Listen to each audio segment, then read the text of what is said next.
Halo teman-teman, kembali lagi ketemu dengan Andi di channel King Kos si Raja Kos. Video hari ini saya akan membahas tentang jual beli properti ya. Entah tanah, entah ruko, entah rumah, entah kos-kosan semua. Apa sih kira-kira yang selama ini sangat beresiko? Ini adalah suatu praktek yang beresiko yang mungkin teman-teman merasa bahwa ini mah biasa-biasa aja kok, udah sering dilakukan, tapi ternyata beresiko. Nah, resikonya apa aja? Praktek-prakteknya apa aja, silahkan simak videonya sampai selesai.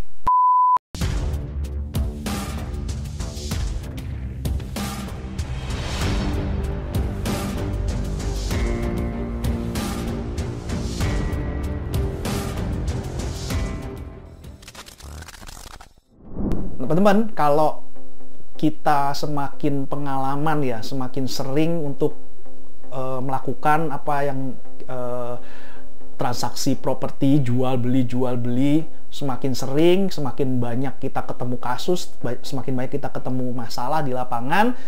Nah, itu makin lama jadi makin takut gitu ya. Kalau kita dulu mungkin masih muda, masih bersemangat, bergelora, kita belum punya pengalaman, itu kan semuanya tabrak aja semua, nggak ada masalah gitu. Nah, tapi makin kesini, makin banyak pengalaman, makin tahu macem-macem, makin tahu ada banyak macam kasus di lapangan, kadang-kadang tuh kita semakin takut gitu loh untuk melangkah gitu. Nah, di sini sebenarnya saya bikin video ini bukan buat teman-teman takut untuk berjual beli properti atau bertransaksi properti, tapi minimal untuk bisa teman-teman berhati-hati ya. Jangan sampai transaksi jual beli propertinya itu menjadi transaksi yang bermasalah dan akhirnya kita rugi duit banyak gitu. Karena kan properti itu uang sekolahnya mahal ya kalau kita salah langkah atau salah melakukan sesuatu.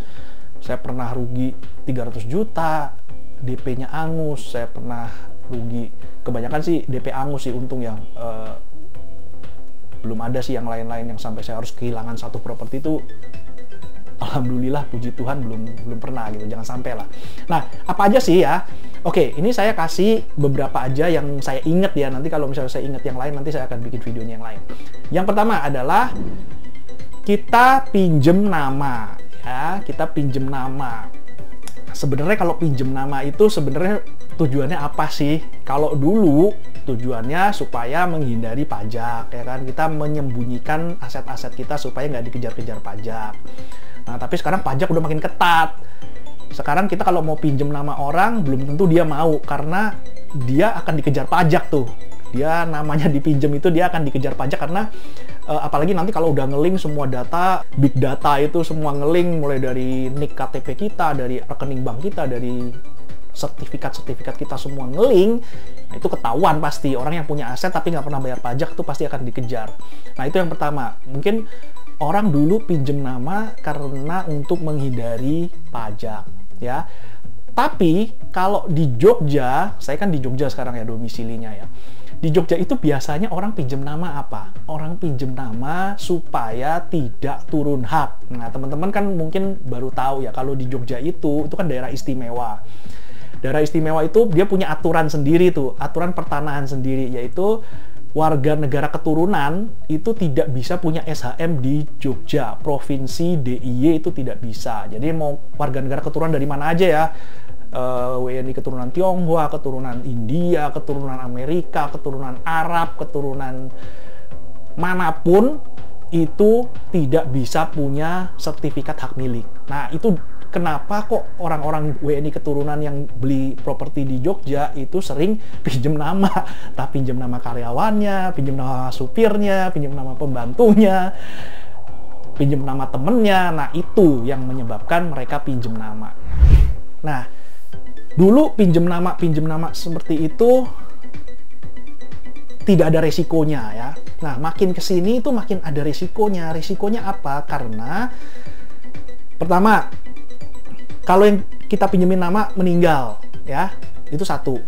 Jadi kita harus ribet ngurus turun waris segala macam. Belum kalau keturunannya itu merasa bahwa itu miliknya, waduh repot sekali. Yang kedua, dulu biasanya kalau pinjem nama itu di cover namanya PPJB lunas sama kuasa jual. Nah, supaya nanti kalau misalnya orang itu meninggal atau orang itu udah keluar dari kerjaan kita, resign atau udah putus hubungan, kita nggak perlu minta tanda tangan dia kalau kita mau balik nama gitu.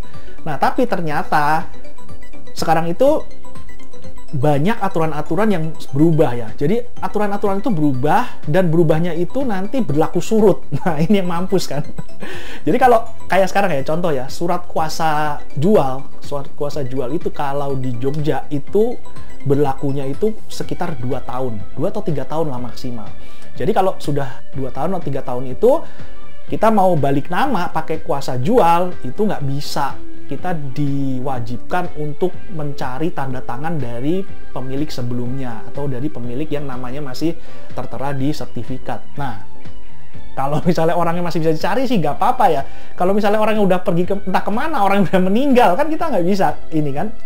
Nah, itu yang saya bilang sangat berisiko, di mana kita akan kesulitan untuk kalau mau membalik nama atau mau menjual. Nah, terus surat kuasa jual ini juga dulu tuh sering dipakai oleh para flipper atau trader properti ya. Seperti saya dulu senang pakai kuasa jual. Kenapa? Karena supaya tidak kena pajak 2 kali. Karena kalau saya beli rumah, ini rumah dagangan nih. Kalau dagangan ini saya mau jual, kalau saya balik nama dulu ke nama saya, berarti kan saya kena pajak lagi ya. Jadi pas saya beli, saya kena pajak pembeli. Terus pas saya mau jual, saya kena pajak penjual. Saya kena pajak 2 kali.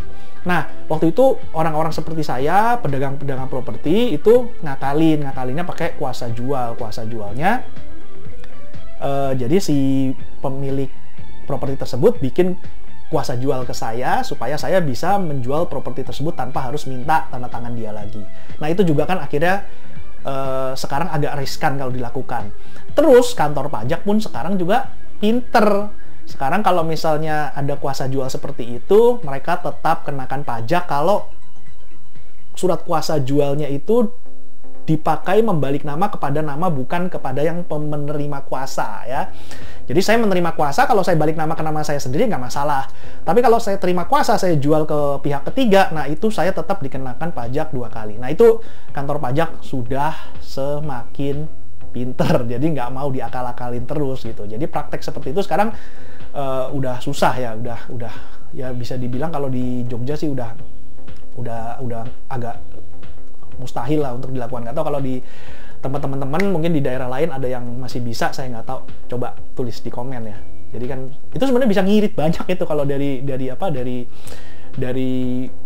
pajak yang double itu bisa ngirit banyak sekali. Terus yang kedua, teman-teman, kalau teman-teman mau membeli properti yang statusnya itu belum pekarangan ya. Jadi misalnya masih tegalan atau misalnya masih masih sawah ya. Itu juga teman-teman harus hati-hati. Karena apa? Karena ini sekali lagi ini kalau di Jogja ya, karena saya banyak pengalaman jual belinya itu di Jogja. Kalau di Jogja, kalau misalnya statusnya itu masih sawah atau tegalan, itu tidak bisa dijual ke orang luar, di luar daerah domisili kecamatan. Jadi kalau misalnya saya, KTP saya masih Jakarta sampai sekarang, saya mau beli sawah di Jogja itu nggak bisa. Karena saya bukan orang setempat situ gitu. Yang bisa beli itu adalah orang yang ber-KTP di kecamatan setempat di mana tanah itu berada gitu. Nah, akhirnya waktu itu kan masih nekat ya biasalah, masih muda, masih gerasa gerusu, masih seradak seruduk gitu ya. Wah, beli nggak apa-apa, pinjem nama orang setempat gitu. Nah, kan waktu itu kan harapannya supaya pertama misalnya laku dijual langsung dilepas, terus yang kedua misalnya sudah dikeringkan baru nanti dibalik nama ke nama saya gitu. Nah, tapi ternyata waktu itu ada masalah lagi. Nah, ini sebenarnya makanya saya bilang kalau jual beli properti makin banyak kita transaksi, makin banyak kita ketemu masalah. Masalahnya apa? Masalahnya waktu itu kita cek di mana? Di tata kota, katanya itu sudah jalur kuning. Nah, jadi kan kalau jalur hijau itu tidak bisa dikeringkan ya. Jadi sawah itu tidak bisa dikeringkan. Apalagi kalau jalur hijau abadi itu sawah abadi itu di daerah-daerah tertentu benar-benar nggak boleh dikeringkan. Atau jalur kuning, kalau jalur kuning ini bisa dikeringkan. Nah, waktu itu saya cek di tata kota, katanya jalur kuning. Ya udah, saya langsung saya sikat aja kan, pas waktu itu dapat harga murah gitu. Pinjem nama dulu orang daerah situ gitu. Dengan harapan nanti kalau udah dikeringkan baru dibalik nama ke nama saya. Ternyata waktu itu saya proses pengeringan, bermasalahnya adalah di BPN-nya. Di BPN-nya bilang ini masih jalur hijau. Nah, itu lagi kan, jadi nggak sinkron lagi tuh database tuh antara yang di tata kota bilangnya ini bisa dikeringkan, yang di BPN bilangnya jalur hijau tidak bisa dikeringkan. Akhirnya gimana ya? Akhirnya sampai sekarang masih mangkrak ya, masih nganggur itu, nggak bisa diapa-apain. Memang suatu saat jalur hijau itu, kalau bukan jalur hijau abadi, itu bisa dikeringkan sih, tapi nanti ngelihat perkembangan kota ya. Jadi kalau misalnya makin lama, makin padat, akhirnya bisa juga dikeringkan. Nah, tapi kapan kan kita nggak tahu, mungkin 5 tahun lagi atau 10 tahun lagi. Nah, itu yang kedua, kalau teman-teman beli tanah yang statusnya masih belum pekarangan ya. Terus yang ketiga apa? Yang ketiga, nantilah saya bikin video berikutnya. Ini udah kepanjangan, nanti teman-teman bosen. Yang penting subscribe dulu, nyalakan lonceng notifikasinya. Nanti saya akan berikan tips-tips atau pengalaman saya di mana saya membeli properti itu banyak masalah seperti apa, supaya teman-teman tidak mengalami apa yang saya alami gitu. Oke teman-teman, sampai di sini dulu. Terima kasih sudah menonton. Sampai ketemu di video yang akan datang. Dadah!